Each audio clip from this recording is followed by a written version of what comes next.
ہمیں ماحول نے ایک ذہن دیا کہ تمہاری زندگی پیسے سے بنتی ہے، پیسے والا آدمی بہت بڑا ہوتا ہے، جس کے پاس پیسہ نہیں ہوتا وہ بہت چھوٹا ہوتا ہے۔ یہ ہمارا ذہن بنا، ماں باپ نے بنایا، استادوں نے بنایا، اسکول نے بنایا، کالج نے بنایا، یونیورسٹیوں نے بنایا، بازار نے بنایا، باہر میں بنایا، کھیتوں میں بنا، اسمبلیوں میں بس ایک چیز بنی کہ پیسہ اور عہدہ اور منصب اور سواریاں اور گاڑیاں، یہ ہماری زندگی کی بڑائی ہے، یہ نہیں تو ہم چھوٹے، یہ ہے تو ہم بڑے۔ جب یہ غلامی کا ذہن بنا تو ہر انسان پیسے کو معبود بنا کے سفر کرنے لگا، پھر اس کی راہ میں اگر سچ آیا اس نے توڑ دیا، نماز آئی اس نے چھوڑ دی، سنت آئی اس نے چھری چلا دی، نبی کا طریق آیا اس نے اکھاڑ کے پھینک دیا، اللہ کی طرف کو بڑھنے کی راہیں بھول کر وہ پیسے کی طرف بڑھتا چلا گیا، ادھر کی راہیں طے کرتا گیا اور اللہ پاک سے دور ہوتا چلا گیا۔ اور یہ اس کائنات کے زمین و آسمان کے رب کا فیصلہ ہے اور اعلان ہے کہ یہ دنیا دھوکے کا گھر ہے، یہ مچھر کا پر ہے، یہ مکڑی کا جالا ہے، یہ ٹوٹ جانے کی کائنات ہے، یہ متاع ہے، یہ قلیل ہے، یہ دھوکے دار الغرور ہے، یہ بیت العنکبوت ہے، کسراب بقیۃ یحسبہ الظمآن ماء، یہ ریت کا دکھتا ہوا پانی ہے۔ جتنا قریب جاؤ گے آگے، جتنا قریب جاؤ گے آگے، تو دنیا کی دوڑ لگانے والے، وہ مال کے کو معبود بنا کر چلنے والے، وہ آہستہ آہستہ اللہ سے دور ہوتے چلے جاتے ہیں، اللہ کے حبیب سے دور ہوتے چلے جاتے ہیں۔ ان کے لیے سچ ایک بے معنی لفظ ہوتا ہے، صدق و امانت ان کے لیے مذاق ہوتا ہے، پاک دامنی اور تقدس ان کے لیے بے معنی الفاظ ہوتے ہیں، اللہ کا دین، اس کی شریعت، نبی کا طریقہ، اس کی سنت، یہ ان کے لیے بیکار الفاظ ہوتے ہیں۔ ان کی ڈکشنری میں ان الفاظ کا کوئی مطلب نہیں ہوتا، ان کے مطلب، ان کے مطالب، ان کے الفاظ، ان کی تعبیرات تمام کی تمام پیسے پر جا کر ختم ہوتی ہیں، وہ پیسے سے شروع ہوتی ہیں، پیسے پر ختم ہوتی ہیں۔ اس کے لیے وہ سچ سے ملے گا تو سچ بولیں گے، جھوٹ سے ملے گا وہ جھوٹ بولیں گے، عدل سے ملے گا تو عدل کریں گے، ظلم سے ملے گا تو ظلم کریں گے، رشوت سے ملے گا تو رشوت دیں گے، ڈاکے سے ملے گا تو ڈاکے ڈالیں گے، وہ اللہ کو ناراض کر کے ملے گا تو اللہ کو ناراض کریں گے۔ یہ انسان کا عمل اس کے ذہن کے تابع ہے، اور ذہن بدلنا بڑا مشکل کام ہے۔ تبلیغ کا کام ذہن سازی کا کام ہے، اور یہ اللہ کا فیصلہ میرے بھائیوں، یہ اس مالک الملک کا فیصلہ ہے کہ ایک دن زندگی موت سے شکست کھا جاتی ہے، پھر کمایا ہوا چھوڑ کے، دونوں جہان کی بازی ہار کے، لوگوں کے کندھوں پہ اٹھا ہوا خاموش تصویر بنا ہوا، عبرت کا نشان بنا ہوا،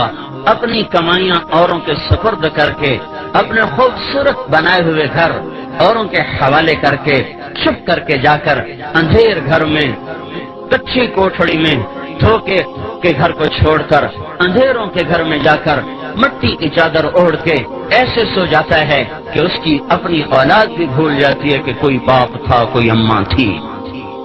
یہ بات طے ہے کہ موت نے زندگی کو شکست دینی ہے، روز ازل سے یہ فیصلہ ہے کہ جب زندگی اور موت ٹکرائیں گے تو موت کی جیت ہے، زندگی کی ہار ہے۔ وہ پہلوان ہو، وہ سکندر ہو، وہ ذوالقرنین ہو، وہ چنگیز ہو، وہ نبی یا ولی ہو، صدیق و شہید ہو، کافر ہو مشرک ہو، ادنا ہو اعلیٰ ہو، مہتر ہو کہتر ہو، یہ بات طے شدہ ہے بھائیو۔ جب بھی زندگی اور موت ٹکرائیں گے تو اللہ کا اعلان ہو رہا ہے فلولا اذا بلغت الحلقوم، آ گئی جان اچھل کے گلے میں، وانتم حینئذ تنظرون، تم بھی تو دیکھ رہے ہو کہ سانس اکھڑ چکا، گلے کا گھنگرو اب بول رہا ہے، تم بھی موجود ہوتے ہو، وَنَحْنُ أَقْرَبُ إِلَيْهِ مِنْكُمْ وَلَكِنْ لَا تُبْصِرُونَ، اور ہم تم سے زیادہ تمہارے آدمی کے قریب ہوتے ہیں پر تمہیں دکھائی نہیں دے رہا۔ فَلَوْلَا إِن كُنْتُمْ غَيْرَ مَدِينِينَ، اب اگر تم کہا کرتے تھے پیسہ ہے تو سب کچھ ہے، پیسہ ہے تو سب کچھ ہے، پیسہ نہیں تو کچھ نہیں، بچاؤ اس کو، میں اس کو لے جا رہا ہوں، بچاؤ، ترجعونها ان کنتم صادقین، لاؤ دنیا کے سیم و زر ڈھیر لگا دو، انبار لگا دو، بچاؤ اس کو، تیرا رب موت کا پنجہ اس پہ گاڑ چکا ہے، لاؤ اسباب زندگی کو اور لاؤ اسباب حیات کو، سارے ٹوٹ جائیں گے اور مکڑی کے جالے کی طرح تار تار ہو کر بکھر جائیں گے، اور موت اپنے بے رحم ہاتھوں کے ساتھ اس کو اس طرح اٹھائے گی، پھر ایسے مٹائے گی کہ یہ حرف غلط کی طرح دنیا کی تاریخ سے مٹتا چلا جائے گا، اور انسانیت بھول جائے گی کبھی کوئی تھا، کبھی کوئی آیا تھا۔ اوروں کی تو کیا بات ہے، اپنی اولادیں بھول جاتی ہیں۔ میرے بھائیو، یہ ہی اس دنیا کا آخری انجام ہے۔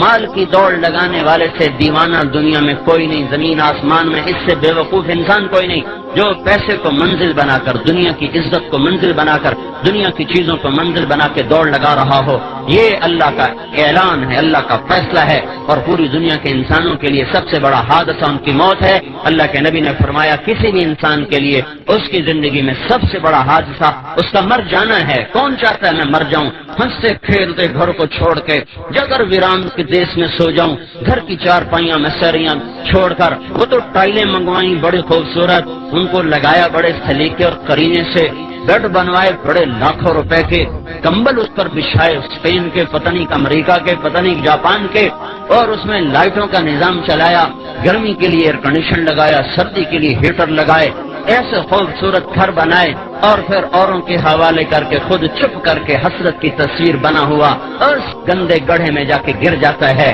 جو کچی مٹی کا گھروندا ہے،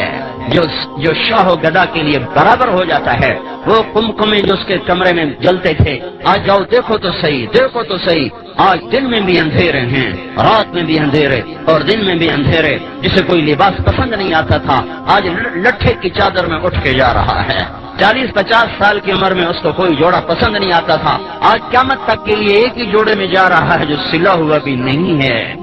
جو سلا ہوا بھی نہیں ہے، ان سلے جوڑوں میں جا رہا ہے۔ جس نے باتھ روم پہ لاکھوں روپے لگا دے، ایک نہانے کے ٹب پہ 1 لاکھ۔ میں ایک مالدار کے گھر گیا، انہیں ٹب دیکھا کہ 1 لاکھ روپے کا ٹب آیا ہے۔ میں نے کہا تیرا بیڑا غرق ہو، تو اللہ کو جواب کیا دے گا؟ جس دیش کے غریب کا بچہ رات کو بھوکا سوتا ہو، اس میں مالدار نہانے کے ٹب پہ 1 لاکھ روپے لگا دے، اور باقی جو باتھ روم پہ پیسہ لگا وہ اس کے علاوہ ہے۔ تو ایسے خوبصورت باتھ روم میں غسل لینے والے کا آخری غسل دیکھو ایک پھٹے پہ دیا جا رہا ہے، ایک پھٹے پہ دیا جا رہا ہے۔ خوشبو بھرے صابن لگانے والے اور پرفیوم میں ڈوبے ہوں کو 3 دن کے بعد جا کے دیکھو، آج ان کی قبر سے بدبو کے پھبکے اٹھ رہے ہیں، کوئی ان کا پرسان حال باقی نہیں رہا۔ آج اس کے سر پہ سیرا سج رہا ہے، کل اس کے سر پہ کافور لگایا جا رہا ہے، آج اسے شیروانی پہنائی جا رہی ہے، آج کل اسے کفن پہنایا جا رہا ہے، آج اس کی بارات جا رہی ہے اور کل جنازہ جا رہا ہے، آج ڈولی میں بیٹھ رہی کل قبر میں اتر رہی ہے، آج شہنائیوں سے رخصت ہو رہی کل نوحے اور بین سے رخصت کیا جا رہا، آج ناچ گانے سے رخصت ہو جانی کل کو چوڑیاں ٹوٹ رہی، گریبان پھٹ رہے، گلے پھٹ رہے، بال کھل رہے، اور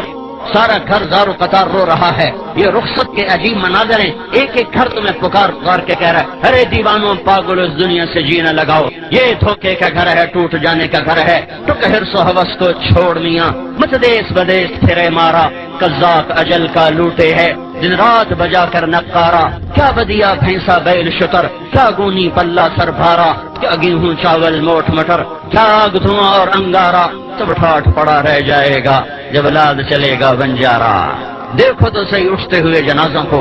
دیکھو تو صحیح جوانوں کو شکست کھاتے ہوئے، دیکھو تو صحیح قبرستان کی ویرانیاں اور تاریکیاں۔ پھر ایک زمانہ آتا ہے، زمانہ بے رحم کروٹ بدلتا ہے اور قبروں کے نشان مٹاتا چلا جاتا ہے۔ سگی اولاد کہتی ہے پتہ نہیں اماں کی قبر کہاں چلی گئی، ہاں بیٹا پوچھتا ہے ابا دادی کی قبر کہاں ہے، وہ کہتا یہیں کہیں تھی بچے پتہ نہیں کہاں گم ہو گئی۔ ہے وہ بھول جاتے ہیں کوئی ان کے لیے ساری ساری رات کو اٹھا کرتی تھی اور ان کے لیے تڑپتی تھی، ان کو سلانے کے لیے خود جاگتی تھی،